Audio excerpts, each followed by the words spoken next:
you. You guys are keeping yourself safe and coping well with the pandemic situation.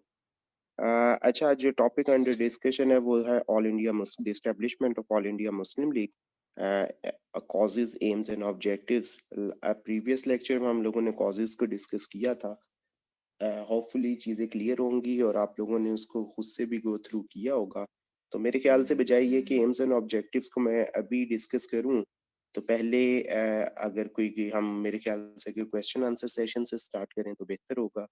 तो are there any questions?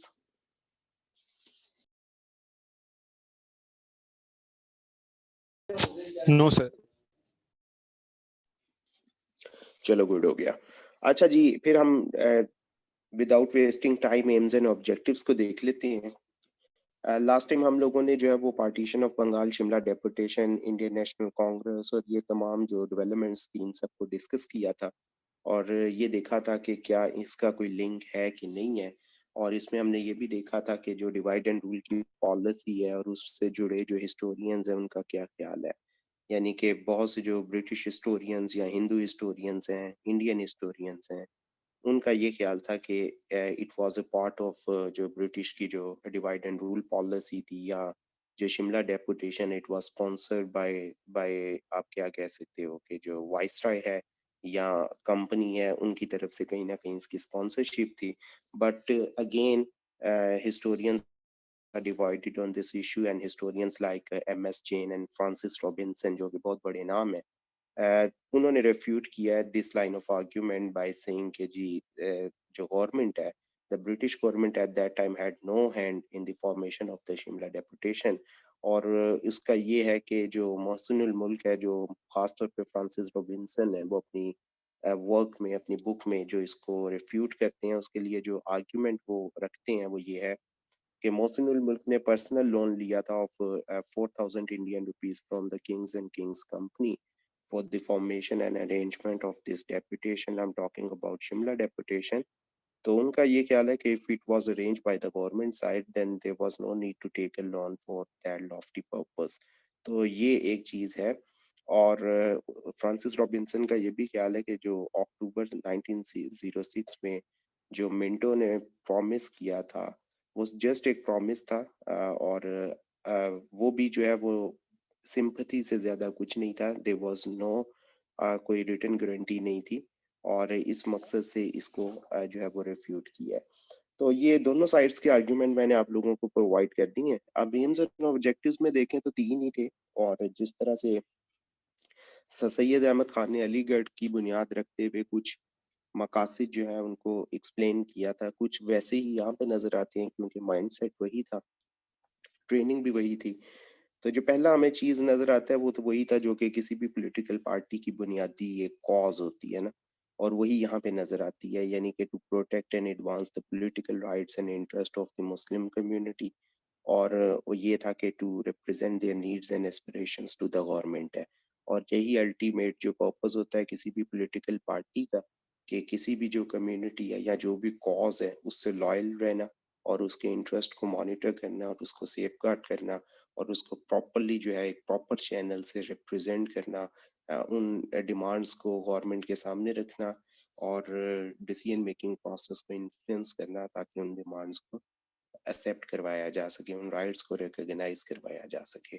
Second इसमें यही था कि जो एक to promote the feeling of loyalty among the Muslims of subcontinent to the British government, और जिसमें ये था कि एक ब्रिज का रोल प्ले करना and to remove the state of misunderstanding या misconception that may arise as to the intention of the government with regard to any of its measures है। तो ये एक चीज था, यानी कि जो मेन चीज थी वो लॉयल रहना था ब्रिटिश गवर्नमेंट से। So the purpose of creating this political party जो था वो था कि आपने कन्फ्रंटेशन की तरफ नहीं जाना, बल्कि सिर्फ और सिर्फ अपनी डिमांड्स को सामने रखना है। और तीसरी जो चीज हमें नजर आती है वो यही था कि जो अदर कम्युनिटीज ऑफ इंडिया है उनसे किसी भी किस्म की जो फीलिंग्स, कोई फीलिंग ऑफ हॉस्टिलिटी ना होना towards other communities without prejudice to the other objects of the league है। तो अपनी डिमांड्स को सामने रखना है, but at the same time जो सोशो पॉलिटिकल रियलिटीज़ हैं सब कॉन्टिनेंट की उसको एक्सेप्ट करना, एक्नॉलेज करना और उसमें जो सेंसिटिव इश्यूज़ हैं उसको उसको देखते हुए चलना और कोई ऐसी काम ना करना जिसकी वजह से जो दूसरी कम्युनिटीज़ हैं उनकी जो फीलिंग्स हैं वो हर्ट हों या कोई डायरेक्ट कन्फ्रंटेशन हो।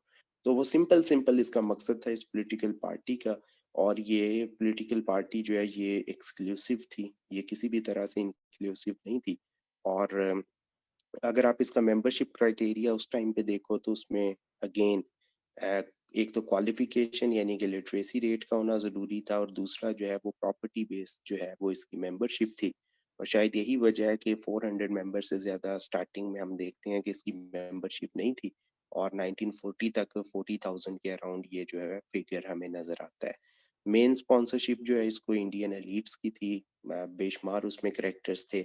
स्टार्टिंग जो 20 इयर्स हैं उसमें हमें जो डोमिनेट करते नज़र आते हैं सर आगा खान है, राजा ऑफ महमूदाबाद हैं, ऐसे लोग हैं। फिर प्रिंसली स्टेट्स के कुछ प्रिंसेस थे, कुछ और नोबल्स थे, फिर लैंडेड जेंट्री के लोग थे जिन्होंने इसको स्पॉन्सर किया और फिर जिन्ना ने 1937 से ऑनवर्ड्स जो है जब वो परमानेंट प्रेसिडेंट बने तो उन्होंने इसको रीऑर्गेनाइज किया और फिर जो है वो हमें इसके जो और लीग को बिल्कुल एक सिंपल जो है एक मोटो प्रोवाइड किया और चीज़ों को बिल्कुल सिंपल रखा जिसकी वजह से जो है वो हमें जो है वो एक लैंडमार्क जो विक्ट्री है वो भी नज़र आती है और 1945 और 46 के इलेक्शन में ये पॉलिटिकल पार्टी स्वीप करती भी नज़र आती है।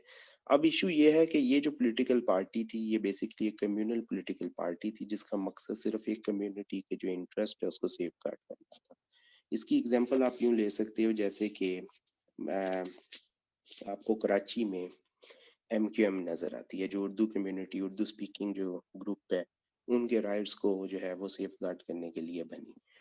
प्रॉब्लम ये होता है कि जब भी इस तरह की पॉलिटिकल पार्टीज होती हैं जिस जो बहुत ज़्यादा एक्सक्लूसिव नहीं होती और सॉरी जो बहुत ज़्यादा इंक्लूसिव नहीं होती अ, उनका इशू ये रहता है कि आपको एक वहाँ पे एक तो उसकी मेंबरशिप बहुत लिमिटेड सी नज़र आएगी, वहाँ पे आपको एक टाइट कंट्रोल नज़र आएगा और उसका जो ऑर्गेनाइजेशनल अगर स्ट्रक्चर देखोगे तो उसमें वो फैशिस्ट मॉडल आपको नज़र आएगा और आपको एक स्ट्रिक्ट डिसिप्लिन नज़र आएगा और चांसेस यही होते हैं कि कन्फ्रंटेशन होगी या जो वायलेंस है उसको एज अ टूल जो है वो टाइम टू टाइम यूज़ किया जाएगा और यूजुअली इस किस्म की जो पार्टीज होती हैं अ, वो जो जो एथनिक पार्टीज होती हैं वो जो है ना फिर अपना हाइपोथेटिकल एनिमीज भी क्रिएट करती हैं अपने सर्वाइवल के लिए और अपने ग्रुप के राइट्स की प्रोटेक्शन के लिए। जैसे कि एक और पॉलिटिकल पार्टी जिसकी मैं अगर आपको एग्जांपल दूं तो पाकिस्तान में आपको जमात इस्लामी भी नजर आएगी। उनका जो भी मॉडल है वो फैशिस्ट है, यानी कि एक टाइट कंट्रोल है और ये सारे जो मॉडल्स हैं या जो सारी पॉलिटिकल पार्टीज ने जो इंस्पिरेशन ली वो फैशिज्म से ली और उसके बाद इन्होंने एक अपना सारा जो है वो आप क्या कह लो कि अपना जो ऑर्गेनाइजेशनल जो स्ट्रक्चर है उसको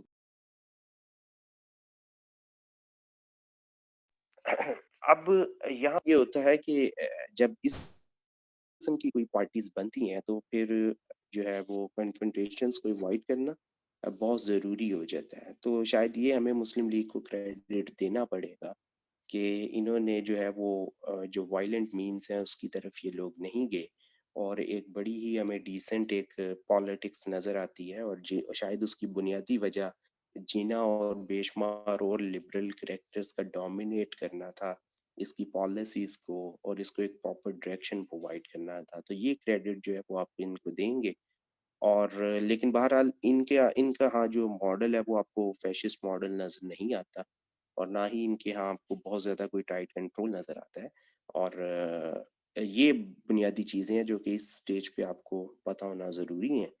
अदरवाइज मेरे ख्याल से इतना काफ़ी है और नेक्स्ट टाइम जो है वो अब हम लखनऊ पैक्ट को देखेंगे और उसमें खिलाफत मूवमेंट पर फोकस करेंगे और उसमें भी जो है वो हम सिर्फ और सिर्फ अ, खिलाफत मूवमेंट को मुकम्मल तो नहीं देखा जा सकता क्योंकि उसके अंदर बेशुमार एपिसोड्स हैं तो लेकिन हम उसमें फोकस करेंगे उन डिटेल्स पे उन चीज़ों पे जिसका ताल्लुक फ्रीडम मूवमेंट से होगा या पाकिस्तान मूवमेंट से होगा। तो सिर्फ हमारा फोकस उन पे रहेगा और लखनऊ पैक्ट में उसके जो 3 से 4 इम्पोर्टेंट पॉइंट्स हैं उस पे फोकस रहेगा, क्योंकि हिंदू मुस्लिम जो यूनिटी है और उसके बाद सब कॉन्टिनेंट की पॉलिटिक्स कैसे चलती है, तो वो उसको थोड़ा डिस्कस करना और उसको लिंक करना हमारे दिल्ली मुस्लिम प्रपोजल्स और नेहरू रिपोर्ट से थोड़ा ज़रूरी है। तो आप उसको देख कर आना, ज़रा थोड़ा सा पढ़ कर आना, ताकि थोड़ी सी डिस्कशन भी हो सके और आप लोग पॉइंट्स को प्रॉपरली जो है वो समझ भी सको।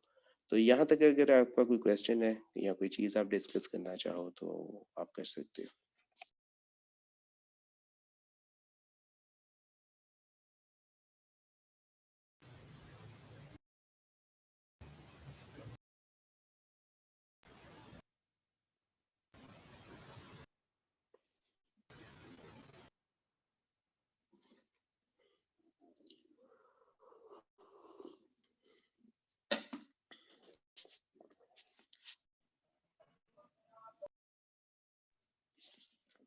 अच्छा अली सर एक क्वेश्चन था सर।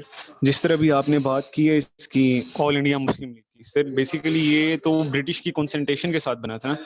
जिस तरह सर आप लॉर्ड मिंटो को देख लें और लॉर्ड मोरले को देख लें, तो सर इनने बेसिकली मुसलमानों को जो है वो कह रहे थे उस टाइम पे, जो हमारे जो क्रीम जो लोग थे हमारी सोसाइटी के, उनको इनने फोर्स किया था कि हम मुसलमानों का जो है एक अलग ब्लॉक बनाएं। लाइक उसमें हमें जो इसकी एक पिक्चर नजर आती है उसमें तो टोटल ये है कि ब्रिटिश जो है वो मुस्लिम्स को चाह रहे हैं कि वो आगे आए और रिप्रेजेंट करें। तो सर इसमें हमारा कोई एम और ऑब्जेक्टिव तो हमें नजर नहीं आता, लेकिन ब्रिटिश की जो है हमें हमारे अंदर उनको क्या किसी चीज का इंटरेस्ट नजर आता है कि ब्रिटिशर्स का इंटरेस्ट सर नजर आ रहा है। तो इसके सर एम्स और ऑब्जेक्टिव्स का सर मुझे लग रहा था, लाइक सर आपने पिछले लेक्चर में बात की थी कि अभी तक हम उन्हीं के बनाए हुए क्राइटेरिया पे और उन्हीं के बनाए हुए स्ट्रक्चर पे चल रहे हैं। तो सर फिर इसमें हमारे एम्स और ऑब्जेक्टिव तो सिक्योर नहीं होते।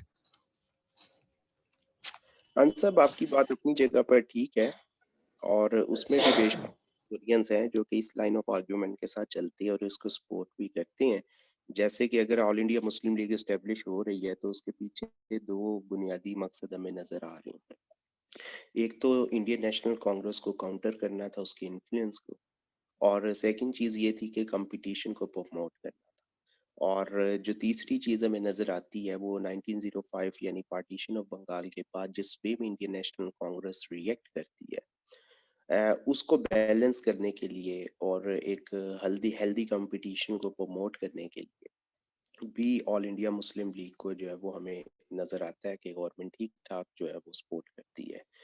अब अगेन दो चीजें बड़ी मैटर करती हैं। एक तो ये कि सच जो है ना वो, कि जी सच का हमें पता होना चाहिए।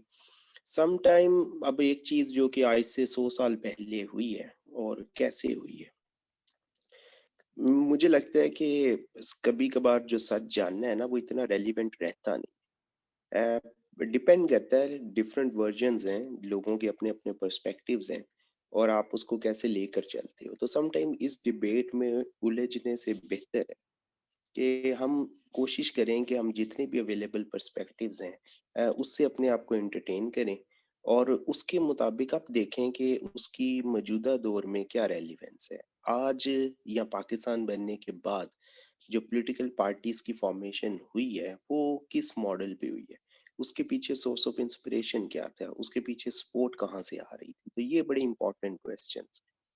तो हमें जो चीज़ नज़र आती है, आप बल्कि अपने आप से भी ये क्वेश्चन करो कि पाकिस्तान में जितनी पॉलिटिकल पार्टीज बनी,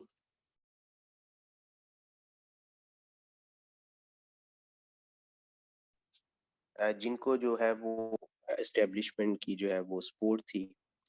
अभी नेक्स्ट जब आप अपना ये कोर्स पढ़ोगे पाकिस्तान स्टडीज़ का, तो उसमें आप देखोगे कि ज़िया के टाइम पे या भुट्टो के खिलाफ जो मुख्तलिफ अलायंस बनते हैं जैसे PNA है, फिर और बेशुमार पाकिस्तान में अगर अलायंस पॉलिटिक्स को देखोगे तो उसमें जो छोटी छोटी पार्टीज थी वो उसको स्पॉन्सरशिप कहाँ से थी। और फिर ये कि जो हमें with in parliament horse trading, floor crossing और इस किस्म की जो है, या ख़ासतौर पे इंडिपेंडेंट कैंडिडेट्स का एंड टाइम पर लॉयलिटी चेंज करना। और अभी भी इवन बहुत पीछे मत जाओ, कुछ अर्सा पहले बलूचिस्तान के अंदर जो कुछ हुआ, सेनेट के इलेक्शंस, बेशुमार यार, मतलब हमारी तो हिस्ट्री भरी पड़ी है इन चीज़ों से। तो वो बहरहाल ये एक शो करता है कि शायद हम लोगों ने कभी भी जो है ना ख़ास तौर पे पॉलिटिशियंस ने, वो अवाम पे ट्रस्ट करना सीखा ही नहीं है और ना ही अपने आप को उस मॉडल पे, उस वे में ऑर्गेनाइज़ किया। यहाँ पे ये सिर्फ़ जो है ना वो शो ऑफ है। जो एक्चुअल जो चीज़ है वो आपको भी पता है कैसे चलती है। तो शायद हमें वाक़ई में सीखने की ज़रूरत है और ज़रूरी है कि लोगों को सियासी शऊर आए और उसके लिए पढ़ना बहुत ज़रूरी है, ताकि हम अपनी हिस्ट्री से और वो कैरेक्टर्स जिनको हम बहुत आइडियलाइज़ करते हैं, जिनको हमने हीरो बनाया हुआ है, तो पहले ये भी देखें कि वो हीरो किस तरह से बने या बनाए गए थे। तो ये भी सोचने और समझने की ज़रूरत है। सर आप ये स्पॉन्सर की बात करते-करते रुक क्यों जाते हैं? मतलब इसकी डिटेल भी ज़रा थोड़ी-सी अगर आप दे दें, क्योंकि डूड उम्मीद हम है सु आईएसआई वाले इस डू कॉल को रिकॉर्ड नहीं कर डूड रहे तो। नहीं, कॉल को तो रिकॉर्ड करना कोई बात नहीं है, लेकिन हम ऑब्वियसली कोई स्विट्ज़रलैंड या स्कैंडिनेवियन कंट्रीज़ में तो नहीं बैठे हुए, तुम्हें भी पता है। नॉलेज जो है ना वो एक कमोडिटी है और उसके भी अपने प्रॉब्लम्स होते हैं। नॉलेज एट टाइम्स बर्डन भी बन जाता है, जिसको कैरी करना बहुत बड़ा इश्यू होता है। तो बेहतर ये होता है कि बच्चों में क्यूरोसिटी डेवलप की जाए और वो खुद से हकाइक को तलाश करें, बजाय ये कि उन्हें कोई कुछ चीज़ें बता रहा हो। तो इससे ये होगा कि एक तो आपकी स्ट्रगल होगी और जब आप स्ट्रगल करके कोई चीज़ अचीव करते हो तो मेरे ख्याल से आपको अपने पे प्राउड भी होता है। तो बेहतर है कि आप खुद से पढ़ना सीखो और ये जो स्कूल ऑफ थॉट है कि जी हिस्ट्री बकवास है, बोरिंग है, डल है, ये चीज़ें हैं, ये भी सोचने की ज़रूरत है कि ये चीज़ें किसने बताई हैं और ये ब्रेन वॉशिंग जो हुई है स्टूडेंट्स की, ये किसने की है। तो इसलिए बेहतर है कि हर सब्जेक्ट को मेरिट पे पढ़ो और हर सब्जेक्ट से कुछ ना कुछ सीखने की कोशिश करो। Excuse me sir. जी सर अब्दुल, आप वोट करते हैं? बिल्कुल मैं करता हूँ। Sir why? ऑब्वियसली यार चेंज के लिए, एक रिस्पॉन्सिबल सिटीजन होने के नाते और इस उम्मीद पे कि शायद बाकी जो इर्द-गिर्द के लोग हैं, एक तो ये कि उनके लिए भी आप एक बन सको उम्मीद और दूसरा ये कि आप उस पूरे प्रोसेस को एन्जॉय कर सको। आपकी भी कहीं न कहीं ट्रेनिंग हो रही होती है, आपको भी आइडिया होता है कि जो इर्द-गिर्द के लोग हैं या जो पोलिंग स्टेशंस हैं, वहाँ पे माहौल क्या है? वहाँ पे किस वे में चीज़ों को ऑर्गेनाइज़ किया जा रहा है? तो आप एक इंडिपेंडेंट ऑब्जर्वर के तौर पे भी बहुत सी चीज़ें देखते हो जो कि फर्स्ट हैंड इन्फॉर्मेशन होती है। बजाय ये कि मीडिया आपको क्या बता रहा है, लोग आपको क्या बता रहे हैं। आपका जो पर्सनल एक्सपीरियंस है, आपकी जो अपनी ऑब्जर्वेशन है, वो भी आपको कुछ ना कुछ डिक्टेट करती है। तो मेरे ख्याल से उन चीज़ों को देखना, उसका पार्ट बनना जो है वो बहुत बेहतर है और उम्मीद के साथ, एक अच्छी सोच के साथ, पॉजिटिव वाइब के साथ। अगर हम ये सोचेंगे कि मेरे करने से कुछ नहीं होगा, तो कभी भी कुछ नहीं होगा।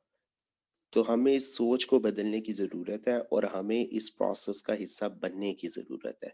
हमें एफर्ट करते रहना है और होपफुली चीज़ें बेहतर होंगी और ये आइडियलिज़्म ही होता है जो कि आपको प्रोग्रेस की तरफ लेकर जाता है। अगर आप बहुत ज़्यादा पेसिमिस्टिक होगे, तो कभी भी चेंज नहीं आ सकता। तो बेहतर है कि अपने इर्द-गिर्द लोगों को जितना आप जानते हो, आप उनको बताओ, लेकिन अपनी बातों को उन पे इम्पोज़ मत करो। इम्पोज नहीं आपको करना, यूज ऑफ फोर्स नहीं करना, फ्लेक्सिबल रहना है और कोशिश करना है कि कंसिस्टेंट रहो ताकि आप अपना रोल प्ले करते रहो। सर जो सर हमारे अगर लोग हैं, कोई ठीक है आप कर लो। सर एक क्वेश्चन था सर, जिस तरह अभी हमारा ओके। सर अभी जो ओह हमारी वाओ। कंट्री है सर, तो सर अभी जो हमारा पॉलिटिकल सिनारियो है सर, एक आर्टिकल में सर उसने डिफाइन किया गया था कि लाइक पॉलिटिक्स जो है at the grass root level, sir it is a game of one's own interest, कि हम लोग अपने इंटरेस्ट के लिए जो है ना इसमें अब लाइक पॉलिटिक्स जो है वो टोटली हमारा अपना इंटरेस्ट है, हम उसमें अपना इंटरेस्ट लेकर आ रहे हैं, लाइक हमें प्रोग्रेस डेवलपमेंट और जो है आगे कंटिन्यूटी से तो कोई सर उसका हमारा ताल्लुक ही नहीं है। तो सर आप अगर इस सर स्टेट पे सोचा जाए तो हम ये कह सकते हैं सर कि हमारे मुल्क को अभी डिक्टेटरशिप ज्यादा सूट करेगा या जो हमारे पास डेमोक्रेसी है, लाइक सर डेमोक्रेसी तो हम कहते हैं कि हमारा जो है सिस्टम डेमोक्रेटिक है, लेकिन इट्स बाय नेम, कि क्योंकि हम कहते हैं कि government by the system government by the people for the people. तो सर इसमें अभी हमें डेमोक्रेसी तो हमारे सिस्टम में नज़र नहीं आ रही, ना लेजिस्लेटिव में ना एग्जीक्यूटिव में, ना ही हमें जो है इस्टेब्लिशमेंट में नज़र आ रही है। तो सर अभी जो इस स्टेट पे हमें हमारी कंट्री को डिक्टेटरशिप ज़्यादा सूट करेगा या सर जो हमारा अभी जो है डेमोक्रेटिक जो है वो क्या इसमें आपके सर अगर कोई थोड़ा अपना आप राय दे दें। अच्छा देखो, उन सब दोनों चीज़ों को हमने ट्राई किया है और कई बार ट्राई किया है, ठीक है? चाहे वो डेमोक्रेसी है, चाहे वो डिक्टेटरशिप है। मेरे ख्याल से अब इस बहस से आगे जाने की ज़रूरत है और बेहतर है कि आप जैसे जो अच्छे दिमाग हैं, वो गौर-व-फ़िक्र करें और वो ये सोचें कि लेट्स सपोज़ डिक्टेटरशिप अगर हमने उसको सपोर्ट करना है, तो क्यों करना है? डिक्टेटरशिप के मेरिट्स क्या हैं, डीमेरिट्स क्या हैं? इसी तरह से डेमोक्रेसी की एक प्रॉपर अंडरस्टैंडिंग होना बहुत ज़रूरी है कि डेमोक्रेसी कौन-सी डेमोक्रेसी चाहिए? लिबरल डेमोक्रेसी चाहिए, सोशल डेमोक्रेसी चाहिए, कौन-सी चाहिए? डेमोक्रेसी का ओरिजिन क्या है? डेमोक्रेसी के प्रिंसिपल्स क्या हैं? डेमोक्रेसी की सक्सेस के लिए कंडीशंस क्या रिक्वायर्ड हैं? तो पहले तो हमारी जो कंसेप्चुअल अंडरस्टैंडिंग है, वो क्लियर होना ज़रूरी है। उसके बाद जो हमारी सोशो पॉलिटिकल रियलिटीज़ हैं, ग्राउंड रियलिटीज़ हैं, उनको अंडरस्टैंड करना ज़रूरी है। और तीसरा फिर ये देखने की ज़रूरत है कि कोई भी सिस्टम तब तक पॉपुलर नहीं हो सकता जब तक वो कॉमन लोगों की लॉयल्टीज़ को गेन ना करे। और उसके लिए ज़रूरी होता है कि स्टेट लेवल पे एफर्ट्स की जाएँ, उस सिस्टम को प्रोपेगेट किया जाए, उसके मुतल्लिक बच्चों को बताया जाए, उसके थ्रू एजुकेशन एक चेंज लेकर आया जाए। आप बात ठीक कर रहे हो कि डेमोक्रेसी को जस्ट यूज किया जाता है कि जी ये सिस्टम है जिसमें इलेक्शंस हैं, वोटिंग है, आपके स्टेट इंस्टीट्यूशंस और ये सब कुछ है। But when it comes to practices या एटीट्यूड्स हैं तो वो डेमोक्रेटिक नहीं है। डेमोक्रेटिक डिफरेंस ऑफ ओपिनियन को टॉलरेट नहीं किया जाता, बेशुमार और मसले मसाइल है। तो प्रॉब्लम हमारा सोशल साइकी के साथ है, हमारी जो समाजी सोच है, माशरती रवैये हैं, उनके साथ बहुत से प्रॉब्लम्स है। और उसके लिए ज़रूरी है कि हमें ये अंडरस्टैंड करना पड़ेगा कि जो डेमोक्रेसी या डेमोक्रेटिक एटीट्यूड है, वो आपके घर से स्टार्ट होता है, आपकी ट्रेनिंग से स्टार्ट होता है कि घरों में भी हम असर्टिव हैं, घरों घरों में भी वन मैन शो है और यही चीज़ आपको क्लासरूम में टीचर की सूरत में, इंस्टीट्यूशन में बॉस की सूरत में और फिर बाकी जो ज़िंदगी के फील्ड्स हैं, वहाँ पे भी ये चीज़ नज़र आएगी। तो सबसे पहले जो है ना, हमें कोशिश ये करनी है कि again philosophy of life, philosophy of education, इन चीज़ों को डिटरमाइन करें। और इससे भी ज़रूरी है कि हम ये देखें कि हमें बनना क्या है, हमें दूसरों को बनाना क्या है, मकसद लाइफ का क्या है। तो ये बड़े मुश्किल क्वेश्चंस हैं और इसके लिए जितना आप पढ़ोगे, जितना जानने की कोशिश करोगे, उतना कम है। तो ये बड़े सीरियस इश्यूज हैं और इसके लिए जो समाजी सोच है उसका एक पेज पे होना बहुत ज़रूरी है। अदरवाइज मेरा नहीं ख्याल कोई चेंज आ सकता है। तो ये इट विल टेक टाइम, थोड़ा सा आप जो है वो सब्र का दामन हाथ से मत छोड़ो। और डेमोक्रेसी को सक्सेसफुल होने के लिए जो है वो टाइम भी चाहिए और जो है इसके अलावा जो है वो आपको जो है ना कंप्रोमाइज भी चाहिए। तो बेहतरी की उम्मीद रखनी चाहिए और होपफुली चीज़ें बेहतर होंगी, लेकिन ऑब्वियसली मैं डिक्टेटरशिप को किसी भी सूरत में सपोर्ट नहीं कर सकता, किसी भी सूरत में। नो मैटर कि आप अपना जीडीपी ग्रोथ रेट चाहे 20 पे भी ले जाओ, तब भी मैं डिक्टेटरशिप को सपोर्ट नहीं करूँगा, क्योंकि इंडिविजुअल लिबर्टी, सिविल राइट्स मेरे लिए सबसे इम्पोर्टेंट है और मैं कभी भी नहीं चाहूँगा मैं एक ऐसे सिस्टम में रहूँ जहाँ पे मेरी सफोकेशन हो और चाहे मटेरियल जितनी मर्जी प्रॉस्पेरिटी हो, कभी भी नहीं।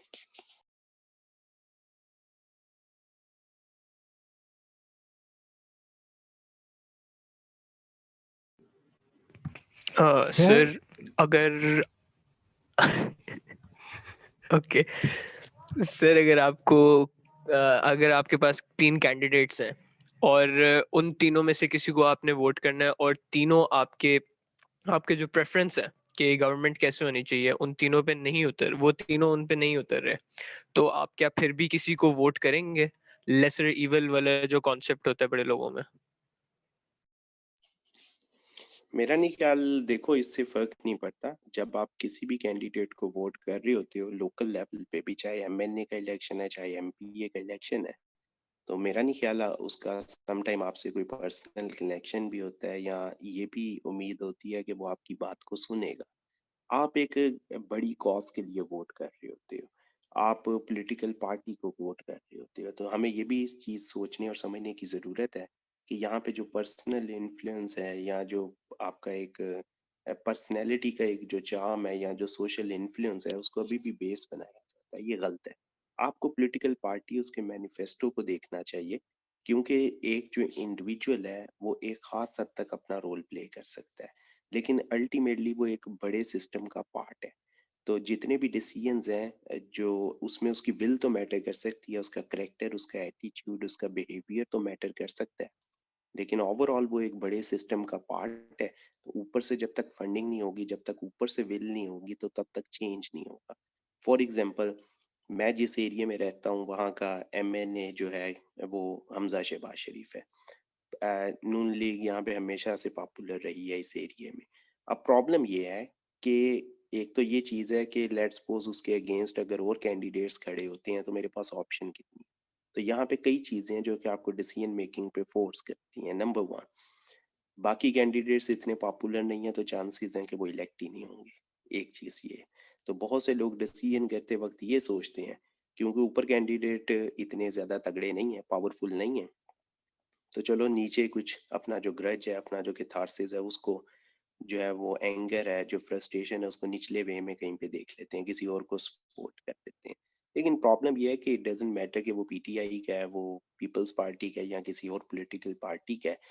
प्रॉब्लम ये है कि जब तक पॉलिटिकल पार्टी की विल नहीं होगी और जब तक उसकी कोई बड़ी कॉज नहीं है जिसको आप सपोर्ट करो, जैसे कि अभी हमारे जो मुल्क में एक छोटा सा चेंज आ रहा है, वो ये है कि आल्दो वेस्टेड इंटरेस्ट तो अपनी जगह पे हैं, लेकिन स्टिल लोगों को कुछ चीजों पे इकट्ठा किया जा रहा है। ठीक है, जैसे कि पीटीआई ने करप्शन पे इकट्ठा किया है कि करप्शन को खत्म करना है, ऑस्टेरिटी ड्राइव की तरफ जाना है, ये चीजें। अब जो दूसरा नैरेटिव एस्टेब्लिश हो रहा है वो है कि एस्टेब्लिशमेंट की इन्वॉल्वमेंट ना हो, रिगिंग ना हो और इस किस्म की चीजें। तो ये जो जब पॉलिटिकल पार्टीज अपनी ये जो मिशन है, जो अपना मैनिफेस्टो है, उसको सिंपल कॉज तक एक या दो पॉइंट्स तक अपने आप को जोड़ लेती हैं, तो लोगों के साथ कनेक्ट होना आसान हो जाता है, बजाय ये कि 10 या 13 पॉइंट्स के साथ आप आओ और बताओ कि मैंने यहाँ पे ये करना है, यहाँ पे ये करना है, क्योंकि वहाँ पे कैपेसिटी का प्रॉब्लम है, टीम वर्क का इशू होता है, फंडिंग का इशू होता है और फिर और बड़े मसले मसाइल होते हैं। तो जब तक यहाँ पे प्रिंसिपल पॉलिटिक्स स्टार्ट नहीं होगी, तो प्रिंसिपल पॉलिटिक्स में इंडिविजुअल की स्पेस भी नहीं होती। लाइक अगर मियाँ साहब का ये नारा है कि जी जीरो टॉलरेंस होगा, कोई इंटरफेरेंस नहीं होगी, कोई कुछ नहीं होगा, तो इससे फर्क नहीं पड़ता मेरे पास जो ऑप्शंस है वो चाहे हमजा शहबाज शरीफ है या कोई आम सा कोई कैंडिडेट है, क्योंकि मैं कॉज को सपोर्ट कर रहा हूँ। तो ये बड़ा इंपॉर्टेंट है कि हम इंडिविजुअल करेक्टर से बाहर आए और हम जो है वो किसी कॉज के लिए, किसी प्रिंसिपल के लिए खड़ा होना सीखें। और उसके लिए जो है वो फिर कांटियन जो फिलॉसफी है, कांटियन जो पर्सपेक्टिव है, वो बहुत इंपॉर्टेंट है। और वो मैं आप लोगों को सजेस्ट करूंगा कि इमैनुअल कांट की जो एथिक्स है, जो उसकी फिलॉसफी है, जरा उसको आप अपने फ्री टाइम में जरूर स्टडी करें कि उसका क्या पर्सपेक्टिव।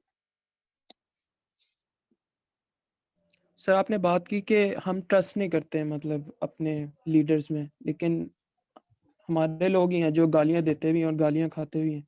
तो बेसिकली तो उनकी बेस ट्रस्ट पे ही होती है ना, और उसी ट्रस्ट की बेस में मतलब ये लीडर्स मतलब सब्ज बाग भी दिखाते हैं। तो ये जरा बता दें मतलब कैसा ट्रस्ट हम करें। ट्रस्ट में कॉज की बात कर रहा हूँ, मैं ट्रस्ट जो है वो इंडिविजुअल बंदों पे नहीं कर रहा, पर्सनैलिटीज की बात नहीं कर रहा। मैं जो पॉलिटिकल पार्टी का मैनिफेस्टो है उसके साथ कमिटमेंट की बात कर रहा हूँ कि लाइक अगर आपको ये लगता है कि आपने करप्शन के साथ जाना है और ये सबसे बड़ा इशू है, तो ऑब्वियसली पीटीआई बेस्ट चॉइस है। लेकिन आपको ये भी देखना है कि क्या उनके पास कैपेसिटी है, क्या उनके पास वो टीम है जो उसको एग्जीक्यूट कर सकेगी उन प्लान्स को। सिमिलरली अगर नवाज शरीफ या जो बाकी लोग हैं उनका ये एजेंडा है कि जी इन्वॉल्वमेंट ना हो, रिगिंग ना हो, ये चीज़ें ना हो, वो चीज़ें ना हो, तो आपको ये देखना है कि क्या उनके पास ये विल है, उनके पास क्या प्लान है और वो उसको एग्जीक्यूट कैसे कर पाएंगे। तो अगर हम इन चीज़ों को थोड़ा समझ जाएं और मीडिया या बाकी लोगों के पीछे ना आए और खुद से एवेलुएट करना सीख लें, तो होपफुली बहुत सी चीज़ें बेहतर हो सकती हैं, क्योंकि इससे ये होगा कि हम अकाउंटेबिलिटी कर सकते हैं। जैसे कि पीटीआई का बड़ा एक सिंपल एजेंडा था कि जी करप्शन फ्री पाकिस्तान। अगर वो उस चीज को नहीं रोक पाएंगे तो वो जल्दी जो है वो हाईलाइट हो जाएंगे और उसके खिलाफ जो प्रोटेस्ट होना या प्रोसेशन करना या उनको अंडर प्रेशर लाना इजी है। एज कम्पेयर टू जब आप 13-14 पॉइंट्स के साथ आओ और फिर लोग कंफ्यूज हो जाते हैं। और हमारी पॉलिटिक्स में ये जो एक नया चेंज है, मैं इसको बड़ा पॉजिटिव चेंज देख रहा हूँ। लेट्स सपोज ये वाले जो लोग हैं ये अगर आ जाते हैं नेक्स्ट टाइम, तो इनको एक अकाउंटेबिलिटी करना आसान होगा। लेट्स सपोज अगर ये कोई एस्टेब्लिशमेंट से डील करते हैं या कोई कंप्रोमाइज करते हैं, तो इनको पॉइंट आउट करना, इनको क्रिटिसाइज करना ज्यादा इजी होगा, बजाय ये कि आप लंबा चौड़ा प्लान लेकर आओ कि मैं हेल्थ में ये करूंगा, मैं वहां पे ये करूंगा, यहाँ पे ये करूंगा, उसमें से 1-2 पॉइंट आप पूरे कर दोगे, बाकी नहीं होगे, और उस पर ब्लेम गेम हो जाएगी। एस्टेब्लिशमेंट ने नहीं करने दिया, इंटरनेशनली ये हालात थे, यहाँ पे ये प्रॉब्लम्स थे, तो वहां पे बचना आसान है, यहाँ पे बचना बहुत मुश्किल है। और तो ये मेरे ख्याल से हमारे मुल्क में एक नया चेंज है और इसको पॉजिटिव वे में लेकर चलना चाहिए, और इससे आगे चल के और सिचुएशन जो है वो बेहतर होगी। तो मैं इस कन्फ्रंटेशन को जो है वो प्रोग्रेस की सूरत में देख रहा हूँ कि इसका ओवरऑल जो फायदा है वो कंट्री को होगा, और इस तरह के तमाम पर्सपेक्टिव्स जिनका ख्याल है कि जी कन्फ्रंटेशन होगा, पाकिस्तान कमज़ोर होगा, ये सब बुलशिट है। ऐसी चीज़ें नहीं होती, और हमें हमेशा जो है वो इख्तलाफ राय जो है उसको अप्रिशिएट करना चाहिए।